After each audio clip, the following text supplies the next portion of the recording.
గ్రీష్మ ఋతువు ప్రారంభమైంది. అందుకు వాటిని వరద నుంచి కాపాడడం కోసం గవర్నమెంట్ ఆఫ్ ఆంధ్రప్రదేశ్ వారు మెడికల్ హెల్త్ డిపార్ట్మెంట్ కర్తసితో ప్రముఖ ఎక్కువ మంది ప్రయాణికులు ఉన్న చోట, ఎక్కువ మంది జనసమర్థంగా చోట ఈరోజు ఏప్రిల్ 6వ తారీఖు నుంచి కూడా వరదపు నుంచి ఎలా మనం కాపాడుకోవాలని చెప్పేసి ఒక కార్యక్రమం ఏర్పాటు చేశారు. ఈ మొత్తం సమ్మర్ సీజన్ అంతా ఉంటుంది.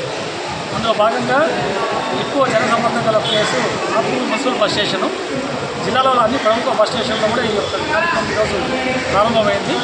గౌరవనీయులు ఆర్టీఓ గారి చేతుల మీదుగా ఈరోజు ప్రయాణికులందరికీ కూడా ఓఆర్ఎస్ ప్యాకెట్ ఇస్తూ వాటిని ఎలా ఉపయోగించాలి, ఎప్పుడు ఉపయోగించాలని చెప్పి కూడా మన health department supervisors, paramedical staff కూడా ఎక్స్ప్లెయిన్ చేశారు. కాబట్టి ఈ కార్యక్రమము బస్ స్టేషన్లో ప్రారంభం ఈరోజు. ఈ కార్యక్రమం మన సమ్మర్ సీజన్ అయ్యేంత వరకు ఉంటుంది. కాబట్టి తద్వారా మీడియా ద్వారా చెప్పదలుచుకుంది ఏంటంటే, ఎవరైతే ప్రయాణికులు ఉంటారో బస్ స్టేషన్కి వచ్చేవాళ్ళు వడదెబ్బ నుంచి తగలకుండా మిమ్మల్ని రక్షించుకోవాలంటే ఓఆర్ఎస్ ప్యాకెట్లు కూడా తీసుకోండి.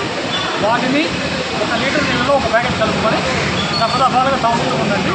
తద్వారా మీరు ఈ యొక్క సమ్మర్ని మనకు బీట్ చేయొచ్చు.